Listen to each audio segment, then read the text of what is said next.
Hey everyone, no goofy intro today. It's gonna be a short and simple stream today. Hi everyone, welcome to stream 1229, mega short stream due to bad headache. Today was the day. Today was the day that I got the second shot for COVID, and one of the major side effects is headaches. And holy shit. Like, the first round, had a kick. I'm not gonna lie. It really did have a kick. I'm gonna, God, I look like hell. Everything changes. Yeah, everything changes. The first one had like a headache, but it was like, took 2 Tylenol, problem went away. Oh. Man, this is like a jackhammer is just boom, boom, just like going. And so because of that, I don't know how long I'm gonna last. I really don't. So I didn't want to take a chance of like staring at a computer screen. That's why I'm like looking down, because I had the lights on me. Because I don't want to take any chances of just like making it any worse. So all in all, the questions that might come from it. Knowing what I know now, would I do it again? Hell yeah. I 100% would get it. If this is the worst that I get, is a headache for a day or 2, I'll take the damn headache. Holy shit. I will take the headache every single day of the week. I'm not even joking, because you know what, at the end of the day, a headache for 2 days beats 2 weeks of respiratory issues and all kinds of other issues that arise from it. So the only other side effect I've gotten from it is the sore arm, but that's every vaccination. You get that sore arm, and so it's sore, but the biggest one this time is definitely the headache. It is just pounding away, and I just so like I would love to like do the stream tonight, but like I think it's more prudent for me to like lay down, get some rest, sleep, and see if that helps at all. But yeah, today at 11 o'clock was when,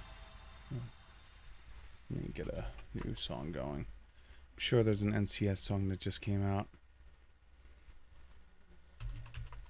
There's always a new NCS song that comes out. That's why I love them. Oh, there's a lot of them. I'm so far behind.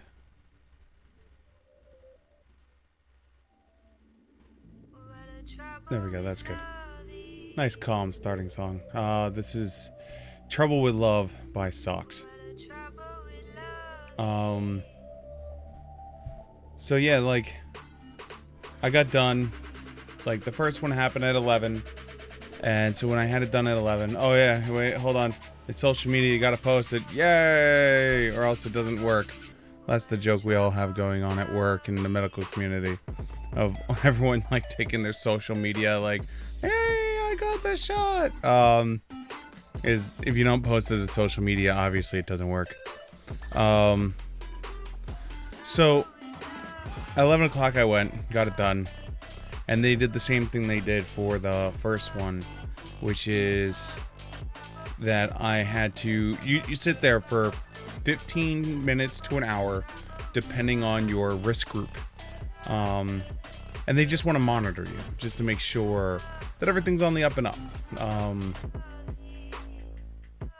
Thankfully, from what I've heard from my company, is we've only had one person have a major reaction. So that's good. I'm happy to hear that only one person out of the entire company had a major reaction. So you spend 15 minutes to an hour. I'm in the low group because I've never had a interaction with any of the vaccines in the past. And so I was in the low group, so I was allowed 15 minutes. But they would allow you to sit longer if you wanted to. I wound up sitting there for like 30 minutes because, like, one of my coworkers came in and started talking. And we just got to talking. And next thing you know, like, 30 minutes have passed. And it's just like, oh shit, we were supposed to leave already. So yeah, you get one of, basically we were running with 3 color wristbands. There's a green, a yellow, and a red. So green was the low risk group, so we're like the 15 minutes minimum. Yellow is like if you had mild interactions, and then red would be if you've had major interactions with vaccines in the past and you were red and you had to sit there. And I said it's 15 minutes, 30 minutes, or an hour, depending on your wristband. And so you sit there, and they just monitor you, make sure everything's on the up and up. I'm assuming as more and more in the general public start to get the vaccine, they're probably going to still do the same thing. Until the sample size gets large enough that they don't have to worry about that. But who knows, maybe that'll just be the common trend from now on whenever you get a vaccine, of just having people sit around for the 15 minutes and just make sure everything's good. I actually kind of like that, you know, because then, like, it covers the chance of, like, someone leaving and having a major reaction and being away from the medical facility at that point. So while I was sitting there in that first 30 minutes, I got, like, this slight tinge of pain. And it was about the same amount of a headache as the first time. I'm like, okay. There it is again. Welcome, my old friend, the headache. And so I sat there, and as the day went on, the number, you know, like, we rate things in pain on a 0 to 10 scale in the medical community. So, like, initially, it was like a 1 or a 2. It was like there. I knew it was there. It existed. But not to, like, the point where, like, I was just like, this is awful. And so about 2 hours later, that went from a 1-2 up to a 3-4. And I usually don't take Tylenol until I'm at, like, a solid, like, 8. You know, because I just try not. I'm one of those people that I try not to take medicine. Not because I have anything against it. It's just I look at pain and stuff like that as that my body is telling me that something is going on, and to work with it. And so, lo and behold, I was just like, all right, we're at 3-4. We're about an hour later. All right, we'll just sit on it. About 3 more hours later, so this is at like the 4-hour mark. The pain shot to like a 6 at that point. I was just like, oh shit. But still, like, it was manageable. But that's when I start getting to the level of like contemplating like things like Tylenol and stuff like that. And finally around 6 o'clock, I'd say 6-7 o'clock would be when like it finally ramped up to where it is now. And that's when I finally was like, all right, let me take some Tylenol. Let me do something. And so I hit the Tylenol, and that was about an hour ago at this point. The good news is it hasn't gotten any worse. The bad news is it hasn't gotten any better. So if it were to stay right here at like an 8, it's manageable. I can handle it. It just makes things more complicated, because it's like, I just, like, there's that part of me that just wants to like relax and not do anything, so to speak. And here I am, I'm just like, nope. You don't get to do that.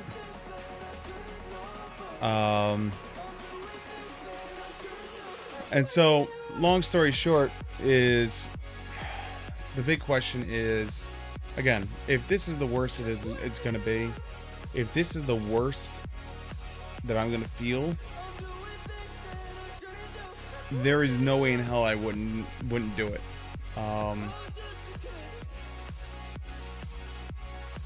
Now I understand everyone's trepidation behind it. There were some really big names out there. Z-Dog MD is one of them. My good friend SimDoc is another one. Carl Sagan, 42. He's a scientist that actually works on... what did I get? I got the second COVID shot today. And so I'm having the headache portion of the side effects.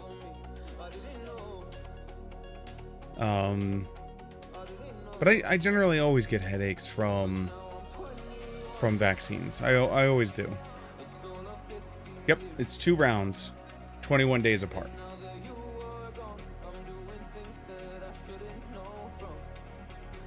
So you take the first one, and then 21 days later, you take the second one. And you have to take it exactly on the 21-day mark. I think the CDC is now saying that you can do it like 1 or 2 days after, so like 22 or 23. But don't... I know, because I work in a hospital setting, it was like, no, it's 21. You're doing 21. On the nose. And so, like, it's just, if I had to like, those are the 3 big names that I was like listening to, because I had my trepidations, you know, like walking into this, getting the vaccine, primarily because, you know, like before this vaccine, the fastest we ever developed a vaccine before was 4 years. That was the MMR vaccine back in the 70s, I want to say.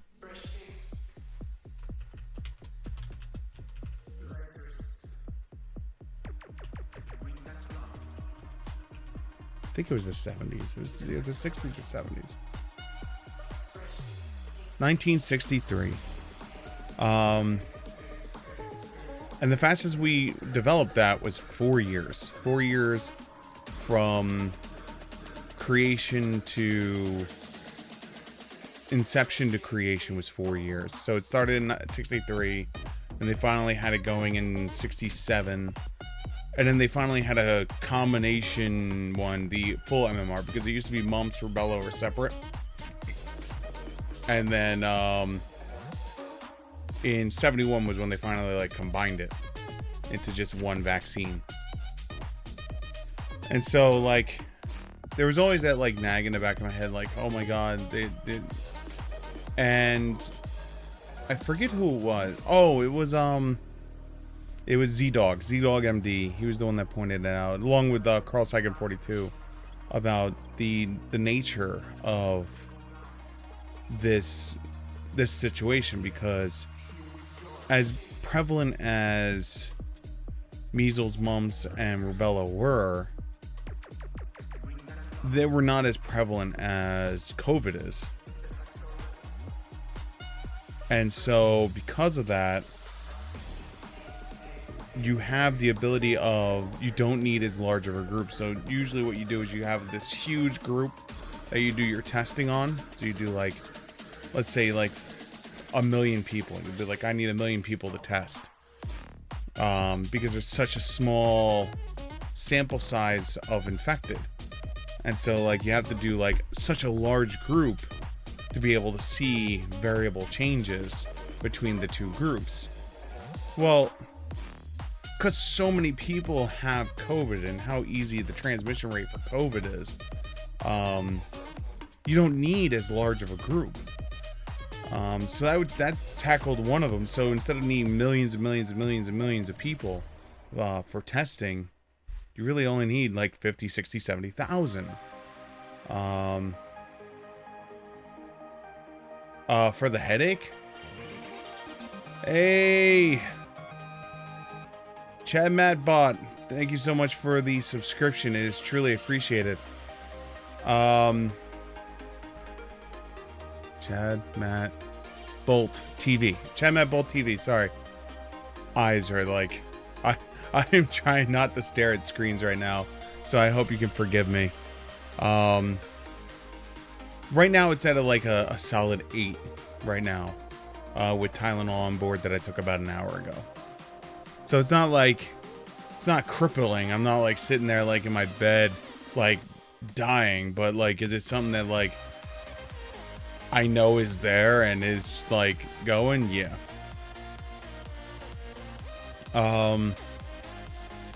And so you have that first tackle, which is the needing to like have the sample size. So now, all right, so you don't need as big of a group, because of the 50,000 you test, the likelihood of them to come across someone that has the damn disease, to test the differences, is much easier than when you had MMR. So that's the one solving. So you don't need millions.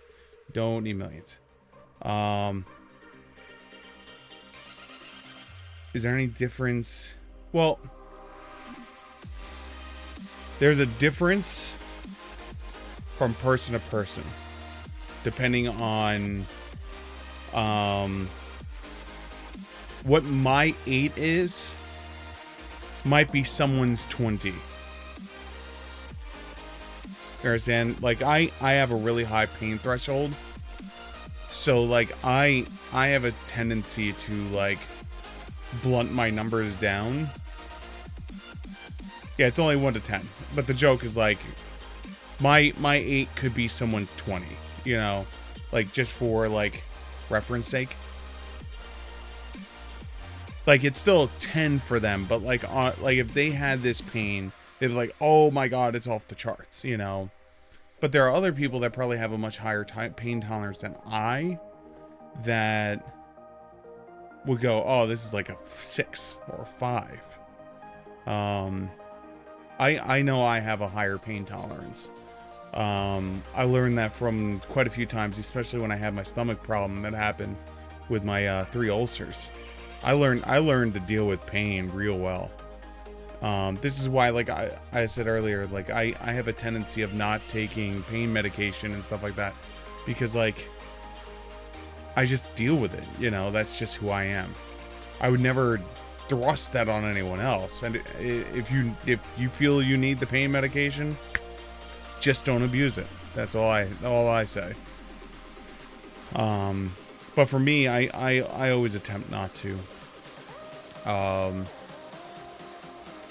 And so, to get back to the initial subject, so now you got testing group cut down. So now you're not spending a large chunk of time trying to get 1 million volunteers. You can live with 50,000 volunteers. All right, so one solved. The second one is financially. I'm Pfizer, the multi-billion-dollar company. I have to look at this and go, all right, undertaking development of a vaccine is going to cost a lot of money to develop. And there's an actual portion of when they're developing a vaccine, which is literally just sitting down for like a year and figuring out the finances behind it, whether or not it's worth creating a vaccine or not, due to the fact of like, will it cover cost? How much will it cost? How much can we spend on R&D? And so on this one, in this one particular with COVID, the United States government, many governments, went out to the labs and the developers of medicine and went, listen, U.S. government, I can't speak for other countries because I only know what the U.S. government did. U.S. government turned to Pfizer and all of them and said, listen, create the damn thing. We'll buy it. If it doesn't work, we'll buy it, destroy it, but you're financially covered. So that was two major hurdles that were taken care of in the first 3 to 6 months. So what normally would take 2 or 3 years were covered in like 3 to 6 months. And so that's why you have this unprecedented like development phase that came about, that they created this thing because the financial portion was taken out, the need for large testing group was taken out. So the only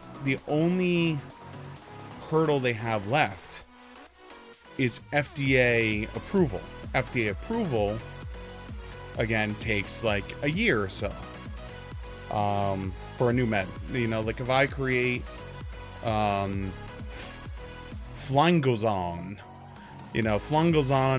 which fixes left nipple twitching. Left nipple twitching, the problem of our generation, Flangozon. I have to go through a whole process of like showing the testing I did with the millions and millions and millions of people, and I have to show my my financial stuff, that like all of this stuff that's going on. And I have to bring all that and show it to the FDA, and then the FDA spends like a year going through and deciding, whether or not they're going to clear it or not. So all in all, that takes another year. So what the FDA did was they said, okay, we're seeing this as a pandemic going on. We're going to temp clear it. But that's where we have these new things that are in. Like, for instance, they're requiring that vaccine sites monitor the person up to an hour, after getting the vaccine, like to make sure that everything's on the up and up. There are a lot of new things that are like put in. If you are a testing site, like for instance, my company, we have a number that if I start developing major side effects, I'm supposed to call. I'm also supposed to carry. I can't really show it because it's got like personal information in it, but like, we'll do it like this. We have a card, and on the card it has your vaccines that you got, what type you got, what lot they're in, the whole 9 yards. And the main purpose of that is, God forbid, between now and whenever, if I start having a reaction, and let's say I can't talk, now they have it. So when I go to the hospital, they can then find the old card and go, okay, so he's gotten this vaccine. This is a route we have to consider may have caused X, Y, and Z. So like all this stuff that you normally would not see, you're seeing right now because the FDA went, we're going to temp clear this, but you have to take these extra steps to keep everything on the up and up. So now the 3 major hurdles for creating a vaccine, the 3 major hurdles are covered in months instead of years. And when I sat down, it was like Carl Sagan 42, Z Dog, and then my friend Sim Dog. He was the final go-to, but the two, Carl Sagan 42 and Z Dog, the two of them, like, because the one is a physician, and the other one is development of vaccines. It's what he does. It's his job, and he streams Mario Maker.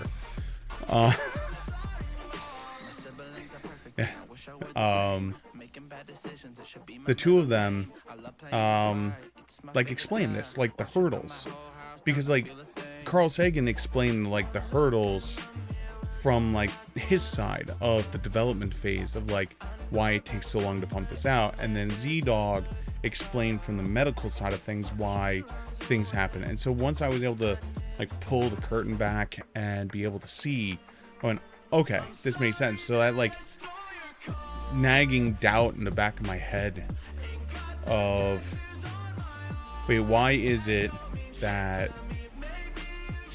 this was developed in such a short amount of time in comparison to the 4 years that was the MMR vaccine, the fastest we ever created one? You know, like, and the other thing is, that I almost forgot about is,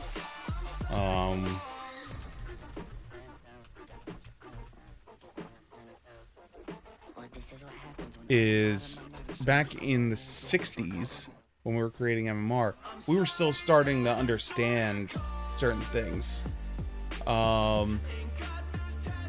At this point, we're talking about over a decade now, almost 2 decades. Scientists have been working with mRNA vaccines. So mRNA vaccines have been developing and been worked on, and so, like, the process has been refined to such a degree that this can be done in a short time.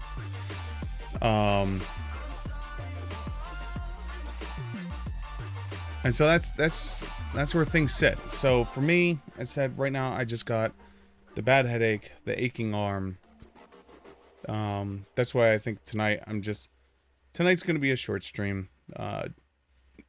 Due to the fact that I just want to lay down and just close my eyes and then hope with a nice long rest it will reset everything. That's what I'm hoping. As for everything else that's going on, trying to see if there's anything else. I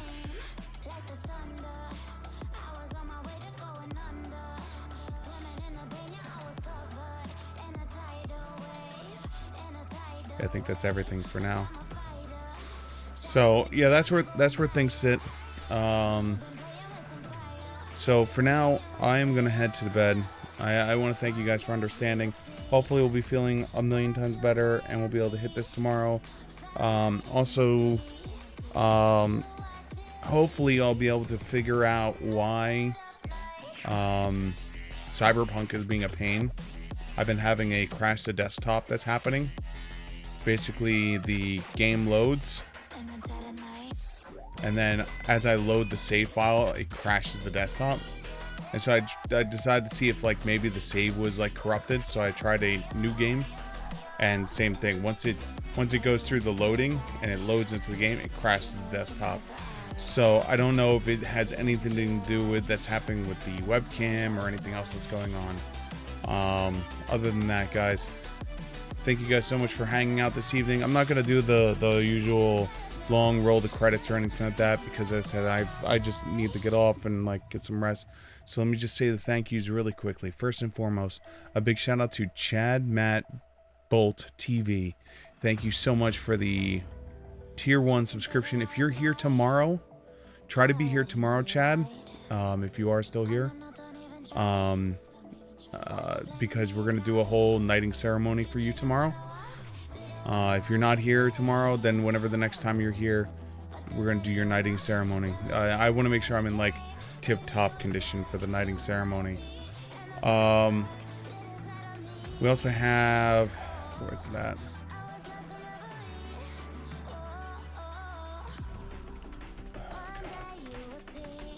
There it is. It's tuning out. X Crumble, Lavi Fur, Daniel Turbo to 7. Thank you guys so much for the host. It is truly appreciated. But I said, headache's bad, but there could be much worse things that I could get. So I'll take the damn headache.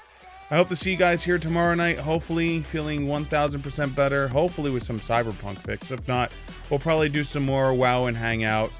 And if nothing else, I'll talk to you guys later. Have a great rest of your evening. Good night, everyone. Hey, it's Pyro Pixie. Oh, hold on. Pyro Pixie! There we go. I've done it. That's how I've been doing your name recently, if you didn't know. And if you didn't know, well, you do now. Alright, guys. I'll talk to you later. Hopefully I'll see you tomorrow. Good night, everyone. Button!